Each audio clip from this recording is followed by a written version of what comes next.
ও বান্দা, তোর এত টেনশন কিসের রে?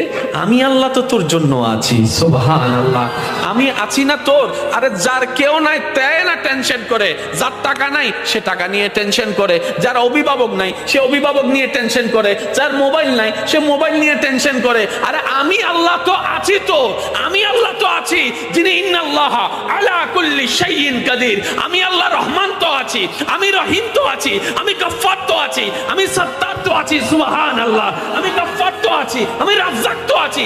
আর আমি থাকতে তো টেনশন কি? বান্দা বলে যে কথা তো ঠিক, যার নাই সে এনে টেনশন করে। আমার আল্লাহ যদি আমার থাকে, আমার তো টেনশন করার দরকার। তার মানে আমি এতদিন টেনশন করেছি, আসলে আমি আমার আল্লাহকে রাখতে জানি নাই। আমি আমার আল্লাহকে রাখতে জানি, আমি আমার আল্লাহকে ধরে রাখার মতো ধরে রাখতে জানি নাই, যার কারণে তো টেনশন আমাকে স্পর্শ করেছে।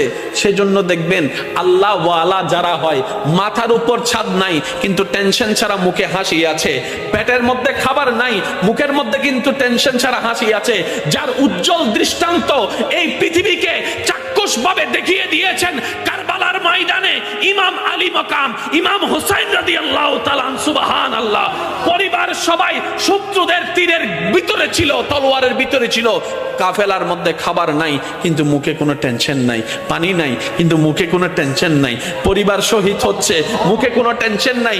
জগৎ জিজ্ঞেস করে, ও ইমাম হুসাইন, এই কঠিন মুহূর্ত আপনি এত খুশি মনে আছেন কিভাবে?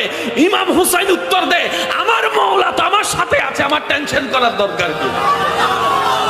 বান্দারে, তোমার অন্তর যখন ব্যতীত হয়ে যায়, উপশম করার মতো কেউ থাকে না। দুঃখ ভুলার জন্য যখন তুমি তোমার আপনা মানুষের হাতটা ধরে দুঃখ ভুলার চেষ্টা করো, 2 দিন পরে দেখা যায় সে আপনা মানুষটাই অন্যের সাথে হাত মিলিয়ে তোমার সাথে প্রতারণা করে, তোমাকে ধোঁকা দেওয়ার চেষ্টা করে। কথা বলেন ঠিক কি না? বান্দারে, তুমি যখন অশ্রুসিক্ত নয়নে কান্না করতে থাকো, কার জন্য কি করেছি, কে আমার জন্য কি করেছে, সেই হিসাব মিলাতে মিলাতে বান্দা একবার দেখো না আমি রবের দিকে। সুবহানাল্লাহ, একবার তাকাও তোমার মনের চোখ দিয়ে আমি রবের দিকে।